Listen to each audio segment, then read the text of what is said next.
Hey guys, my dear student, in this session we'll be discuss about respiratory quotient, and respiratory quotient is shortly called RQ, right? And respiratory quotient is also known as respiratory ratio, right? Ratio. Why this respiratory quotient or RQ is called respiratory ratio? We'll discuss it in details. Now, first of all, we need to know what actually the meaning of this respiratory quotient or RQ or respiratory ratio, right? Now, as we know, during respiration we consume oxygen and release carbon dioxide. ठीक है, ये बात ध्यान से मतलब समझ लो बेटा। जब हम क्या करते, रेस्पिरेशन करते, मीन जब हम ब्रीद करते, ठीक है, तो ब्रीदिंग के समय जनरली हम क्या करते बेटा, जनरली हम जैसे कि यहां पर तो हम प्लांट फिजियोलॉजी पढ़ रहे हैं, ठीक है, पर मैं एक ह्यूमन का डायग्राम से क्या करता, आपको ये बात समझाने का कोशिश करता, क्योंकि हम ह्यूमन बीइंग हैं तो ह्यूमन बीइंग का एग्जांपल लेंगे तो यहाँ पर हमको समझने के लिए क्या होगा, मतलब इजी जाएगा। ठीक है, तो जब हम क्या करते, रेस्पिरेशन करते, ब्रीदिंग करते, तो जनरली हम क्या करते हैं, ये ऑक्सीजन हम ब्रीद करते हैं, और बदले में ऑक्सीजन अंदर जाके जब अपना रेस्पिरेशन कंप्लीट हो जाता है, मतलब फूड का ब्रेकडाउन कंप्लीट हो जाता है, तो वो प्रोसेस में अपना टिश्यू और सेल के अंदर क्या बनता है, कार्बन डाइऑक्साइड। ठीक है, तो वो कार्बन डाइऑक्साइड हम ब्रीद आउट कर देते हैं। तो यही बात मैंने बताया। तो ये जो रेस्पिरेटरी कोशेंट या RQ या रेस्पिरेटरी रेशियो है, ये सिंपली क्या है कि हम रेस्पिरेशन के दौरान हम कितना ऑक्सीजन अंदर ले रहे हैं और कितना कार्बन डाइऑक्साइड प्रोडक्शन करके बाहर भेज दे रहा है, इसका जो रेशियो है, ठीक है, उसी को ही क्या बोलेंगे, रेस्पिरेटरी कोशेंट। ठीक है, तो जैसे कि आप ये भी जानते हैं कि यहाँ पर हम प्लांट फिजियोलॉजी पढ़ रहे हैं, यहाँ पर पढ़ रहे हैं actually the respiration of plant, right. तो एक प्लांट के थ्रू भी हमको क्या करना चाहिए, ये एग्जांपल समझ के लेना चाहिए, राइट। ये हो गया एक प्लांट का डायग्राम। तो आप जानते हैं कि प्लांट भी क्या करते हैं, ह्यूमन बीइंग जैसा, ये तो इसके पास तो नाक नहीं है, लंग नहीं है, पर फिर भी ये क्या करते हैं, रेस्पिरेशन करते हैं। मतलब ये भी प्लांट भी क्या करते हैं, अपना ऑक्सीजन, ये आपका रेस्पिरेशन के समय ऑक्सीजन यूज करते, कंज्यूम करते, और बदले में क्या करते, नेचर में कार्बन डाइऑक्साइड छोड़ भी देते। ठीक है, पर जनरली क्या करते प्लांट, ये आपको मालूम है, जनरली ये कार्बन डाइऑक्साइड को रिलीज करते फोटोसिंथेसिस के दौरान और ऑक्सीजन को रिलीज करते। पर रेस्पिरेशन के दौरान प्लांट को क्या करना पड़ता है बताइए, प्लांट ऑक्सीजन को कंज्यूम करता है और कार्बन डाइऑक्साइड को रिलीज भी करता है। तो इसका जो रेशियो है, कार्बन डाइऑक्साइड वर्सेस ऑक्सीजन का जो रेशियो है, उसी को ही क्या बोलेंगे हम, रेस्पिरेटरी कोशेंट और RQ। ठीक है, तो यहां पर मैं क्लियर कट आपको बता देता कि during respiration oxygen is consume and carbon dioxide is produced, right? So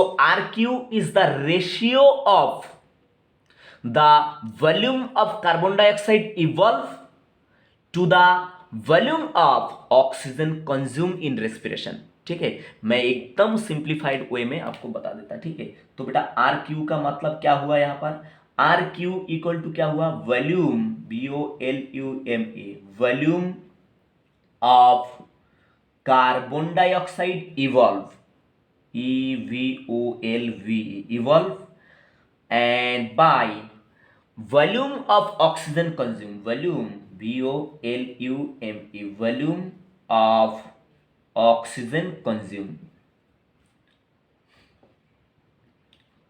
consume. ठीक है, तो ये जो रेशियो है, इसी को ही हम क्या बोलेंगे, रेस्पिरेटरी कोशेंट और RQ और रेस्पिरेटरी रेशियो। क्योंकि यहां पर आप देख रहे हैं कि कार्बन डाइऑक्साइड और ऑक्सीजन का यहाँ पर रेशियो पुट किया गया, तो इसी को ही इसलिए क्या बोलेंगे, रेस्पिरेटरी कोशेंट को मतलब रेस्पिरेटरी रेशियो भी बोलेंगे, और इसको शॉर्टली क्या बोलते हैं, RQ।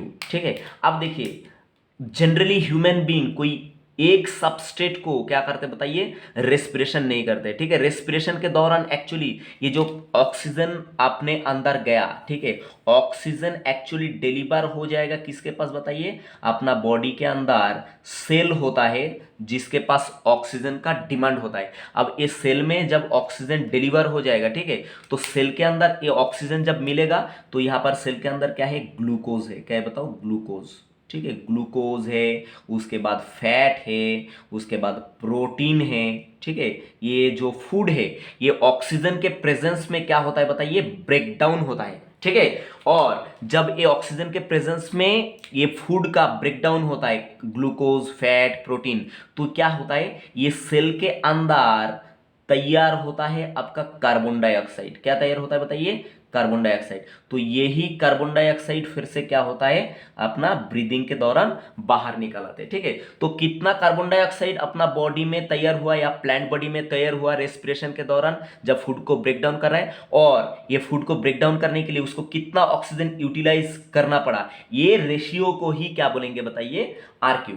That's means clear cut, यहां पर क्या है, volume of carbon dioxide evolve during respiration as well as volume of carbon dioxide or oxygen consumed during respiration, and this ratio is called RQ or respiratory quotient, ठीक है। तो देखिए बेटा यहां पर आपको ये सबूत मिल गया कि जब हम रेस्पिरेशन करते तो कोई एक फूड का ब्रेकडाउन हम नहीं करते रेस्पिरेशन के दौरान, मल्टीपल फूड सबस्ट्रेट होता है। तो सबसे मेन जो फूड सबस्ट्रेट है वो क्या है, आपका ग्लूकोज, उसके बाद क्या है, फैट भी मतलब रेस्पिरेटरी सबस्ट्रेट होता है, उसके बाद प्रोटीन भी होता है, कुछ ऑर्गेनिक एसिड्स होता है, ठीक है। तो ये डिफरेंट डिफरेंट रेस्पिरेटरी सबस्ट्रेट के लिए क्या होता है, आपका ये जो आर क्यू है, रेस्पिरेटरी क्वोशेंट, ये डिफरेंट होता है, ठीक है। तो सबसे पहले यहाँ पर एमसीक्यू पॉइंट ऑफ व्यू हम देख लेते कि ग्लूकोज जब रेस्पिरेशन के दौरान ब्रेकडाउन होता है, ठीक है, ग्लूकोज का, तो रेस्पिरेटरी क्वोशेंट क्या होता है, आर क्यू। तो यहाँ पर R Q for carbohydrate, right, carbohydrate, ठीक है। कार्बोहाइड्रेट के लिए आर क्यू क्या होता है, तो देखिए कार्बोहाइड्रेट में मेन जो रेस्पिरेटरी सबस्ट्रेट वो कौन है बेटा, ग्लूकोज, राइट। तो ग्लूकोज जब ब्रेकडाउन होता है तो आप उसका रिएक्शन देख के पता कर सकते हैं कि ग्लूकोज ब्रेकडाउन के समय क्या क्या होता है। यहाँ पर देखिए, यहाँ पर एक ग्लूकोज है C6H12O6, ये हो गया आपका ग्लूकोज मॉलिक्यूल, राइट। तो ग्लूकोज मॉलिक्यूल ब्रेकडाउन होता है with the presence of oxygen, पर कितना ऑक्सीजन लगता है यहाँ पर बताइए, 6 मॉलिक्यूल यहाँ पर क्या लगता है, ऑक्सीजन लगता है। तो 6 मॉलिक्यूल ऑक्सीजन के प्रेजेंस में ग्लूकोज ब्रेकडाउन होके बनता क्या है, और कार्बन डाइऑक्साइड भी कितना बनता है, कार्बन डाइऑक्साइड प्रोडक्शन होता है कितना, 6 मॉलिक्यूल कार्बन डाइऑक्साइड प्रोडक्शन होता है, ठीक है। और यहाँ पर प्रोडक्शन होता है 6 molecule water H2O, as well as यहाँ पर एनर्जी प्रोडक्शन होता है, ठीक है। तो यहाँ पर हमको मतलब किससे है कि कितना ऑक्सीजन ग्लूकोज ब्रेकडाउन के समय, रेस्पिरेशन के समय यूज हुआ, और कितना कार्बन डाइऑक्साइड इवॉल्व हुआ, ठीक है। तो यहाँ पर आपने देख लिया कि 6 मॉलिक्यूल जो है, 6 मॉलिक्यूल ऑक्सीजन यहाँ पर ग्लूकोज ब्रेकडाउन के समय यूटिलाइज हुआ, और बदले में क्या हुआ, ग्लूकोज जब कंप्लीटली ब्रेकडाउन हो गया रेस्पिरेशन के दौरान तो 6 मॉलिक्यूल क्या हुआ बताइए, कार्बन डाइऑक्साइड पैदा हुआ। तो अभी बताइए ग्लूकोज के लिए आर क्यू क्या होगा, R Q for glucose equal to what, यहाँ पर देखिए volume of carbon dioxide evolve, तो वॉल्यूम ऑफ कार्बन डाइऑक्साइड कितना था, 6CO2 बाय क्या है, वॉल्यूम ऑफ ऑक्सीजन कंज्यूम। तो ऑक्सीजन कितना कंज्यूम हुआ रेस्पिरेशन के दौरान, यहाँ पर वॉल्यूम ऑफ कार्बन डाइऑक्साइड कितना है, ये है 6 कार्बन डाइऑक्साइड यहाँ पर इवॉल्व हुआ, और यहाँ पर वॉल्यूम ऑफ ऑक्सीजन कंज्यूम कितना हुआ, यहाँ पर 6O2 यहाँ पर कंज्यूम हुआ, ठीक है। तो यहाँ पर ऑक्सीजन भी 6 है, कार्बन डाइऑक्साइड भी 6 है, तो ये अगर कट हो जाता है तो क्या होता है, ये रेशियो बनता है 1, ठीक है। तो कार्बोहाइड्रेट के लिए मीन ग्लूकोज के लिए जो आर क्यू है वो क्या है बेटा, 1 होता है, ठीक है। It is very very important for NEET exam, right, NEET exam, ठीक है। तो अब देखिए और भी कुछ एमसीक्यू है जो मैं अभी आपको बता देता। तो बेटा यहाँ पर आपको कार्बोहाइड्रेट का पता चल गया कि कार्बोहाइड्रेट का रेस्पिरेटरी क्वेश्चन है, आर क्यू कितना है। तो वो हो गया 1, ठीक है। अब मैंने बताया कि डिफरेंट रेस्पिरेटरी सबस्ट्रेट के लिए आरक्यू डिफरेंट होता है, ठीक है। तो रेस्पिरेटरी सबस्ट्रेट कार्बोहाइड्रेट चला गया। अब देखेंगे प्रोटीन के लिए, प्रोटीन PROTEIN, प्रोटीन के लिए आरक्यू कितना होता है, आरक्यू फॉर प्रोटीन, ठीक है। तो ये कितना होगा एक्चुअली, आरक्यू प्रोटीन का आरक्यू कितना होता है, if respiratory substrate is protein then RQ is less than 1, ठीक है। लेस देन 1 मतलब कितना होता है एग्जैक्टली आपको पूछा जाता है, ठीक है। तो ये R Q for protein equal to कितना होता है बताइए, यहां पर कितना कार्बन डाइऑक्साइड इवॉल्व होगा और कितना ऑक्सीजन कंज्यूम होगा। तो इसका रेशियो कुल मिला के, प्रोटीन का जो आरक्यू का रेशियो आता है वो आता है कुल मिला के एग्जैक्टली 0.9, ठीक है। It is very very important for your exam. तो ये आपको पूछा जाता है कि प्रोटीन जब रेस्पिरेटरी सबस्ट्रेट है तो उसका आरक्यू कितना बनता है, आरक्यू बनता है 0.9। बट अभी देखेंगे फैट के लिए, फैट जो है, फैट के लिए आरक्यू कितना है, ठीक। तो ये भी क्या होगा डिफरेंट, मतलब मैंने बताया डिफरेंट सबस्ट्रेट के लिए क्या होगा, आरक्यू जो है वो अलग अलग होगा, ठीक है। तो RQ of fat equal to क्या है बताइए, carbon dioxide evolve and oxygen consume. तो ये होता है फैट का आरक्यू एग्जैक्टली होता है 0.7, ठीक है, 0.7 होता है। अब देखिए यहाँ पर एनसीईआरटी ने क्या दिया बेटा, एक एकदम प्योर एग्जांपल दिया जब फैट का आरक्यू उन्होंने बता रहा है। तो यहाँ पर एक फैट मॉलिक्यूल मैं क्या कर रहा हूँ, ड्रॉ कर रहा हूँ, ठीक है। ये इसका फॉर्मूला मैं लिख रहा हूँ, 2 into C51 and H98 as well as 6 वो ऑक्सीजन 6O6, ठीक है। तो ये जो यहाँ पर मॉलिक्यूल बना है ये एक फैट मॉलिक्यूल, और ये फैट मॉलिक्यूल का एक्चुअल नाम जो है, इसका नाम है ट्राइपामिटीन, ट्राइपामिटीन, राइट। ये जो फैट है, ये फैट का नाम क्या है, ट्राइपेमिटिन। और ये फैट किससे बना है, C51H98NO6। तो ये जब रेस्पिरेशन होता है, ये फैट का जब रेस्पिरेशन होता है, मतलब पामिटिन का जब रेस्पिरेशन होता है, तो इसके दौरान कितना ऑक्सीजन यूटिलाइज होता है बताइए, 145 मॉलिक्यूल ऑक्सीजन क्या होता है, यूटिलाइज होता है। और इसके दौरान कार्बन डाइऑक्साइड कितना इवॉल्व होता है, 102 CO2 यहाँ पर प्रोडक्शन होता है, ठीक है। और यहाँ पर बन जाता है कौन बताइए, 98 molecule of H2O and energy भी प्रोडक्शन होता है, ठीक है। तो हमको मतलब है क्या है बताइए, किसको लेके, the ratio of carbon dioxide evolve and oxygen is consume. तो आरक्यू कितना होता है, फैट का आरक्यू मैंने बताया 0.7। अब हिसाब लगा के देखिए कि आरक्यू कितना आता है, RQ of fat equal to, देखिए यहाँ पर 140, सॉरी यहाँ पर ऊपर आएगा किसका रेशियो, कार्बन डाइऑक्साइड। तो 102 CO2 डिवाइडेड बाई क्या है आपका, आ जाएगा 145 ऑक्सीजन। तो ये एग्जैक्ट वैल्यू कितना आता है, 0.7 ही आता है, ठीक है। तो ये आप एग्जाम पॉइंट ऑफ व्यू बेटा बहुत अच्छे से याद रखना, ठीक। तो अभी देखिए प्रोटीन का भी जो आरक्यू है it is less than 1 as well as जो आपका लिपिड का भी जो आरक्यू है ये भी क्या है बताइए, ये भी आपका लेस देन 1, ठीक है। अब और कार्बोहाइड्रेट का कितना हो गया, कार्बोहाइड्रेट का एग्जैक्टली जो आरक्यू वैल्यू है वो हो गया 1, ठीक है। पर ऐसा भी कुछ रेस्पिरेटरी सबस्ट्रेट होता है जिसका आरक्यू वैल्यू क्या होता है बताइए, टोटली जीरो होता है, ठीक है। RQ is zero, RQ is zero in succulent, SUCCULANT, succulent plant, right.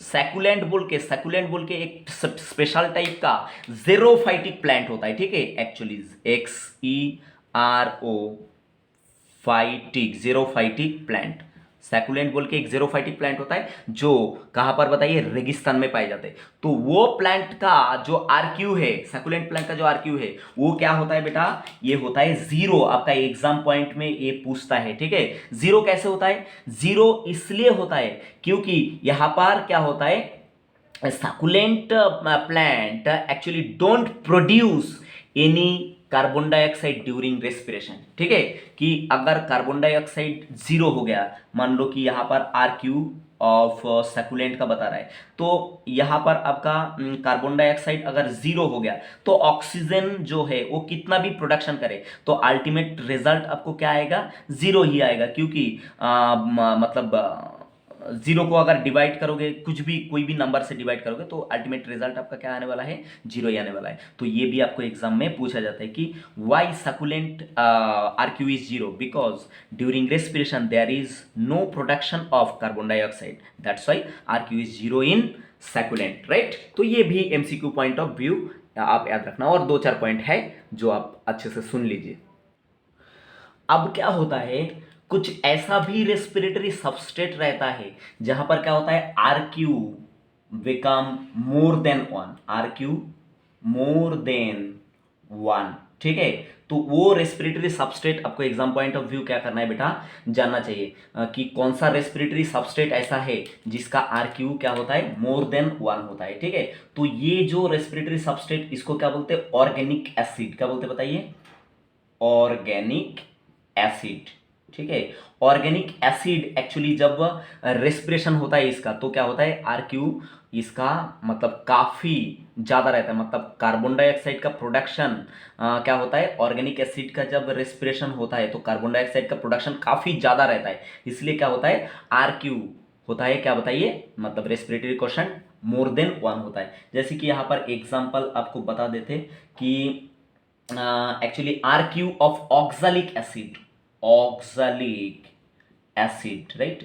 RQ of oxalic acid is equal to just 4.0, right? तो ये देखना काफी ज्यादा है। और दूसरा और एक ऑर्गेनिक एसिड देख लेते हैं जिसका नाम मैलिक एसिड,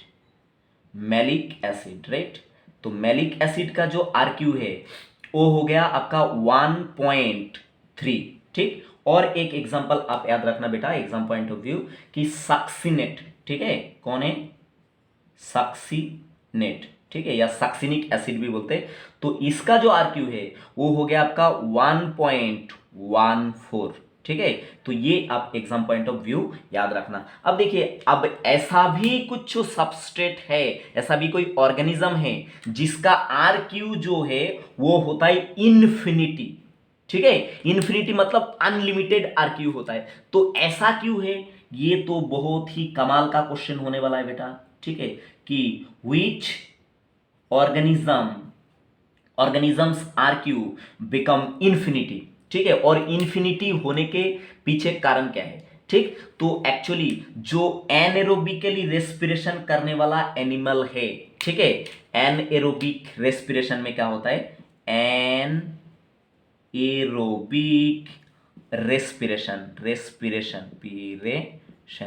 ठीक है। एनएरोबिक रेस्पिरेशन जो लोग करने वाले हैं, जो ऑर्गेनिज्म करने वाले हैं, तो उसमें क्या होता है बेटा, उसमें क्या होता है, ऑक्सीजन का कोई यूज होता ही नहीं। तो यहां पर क्या होता है, एनएरोबिक रेस्पिरेशन में नो यूज ऑफ ऑक्सीजन, ठीक है।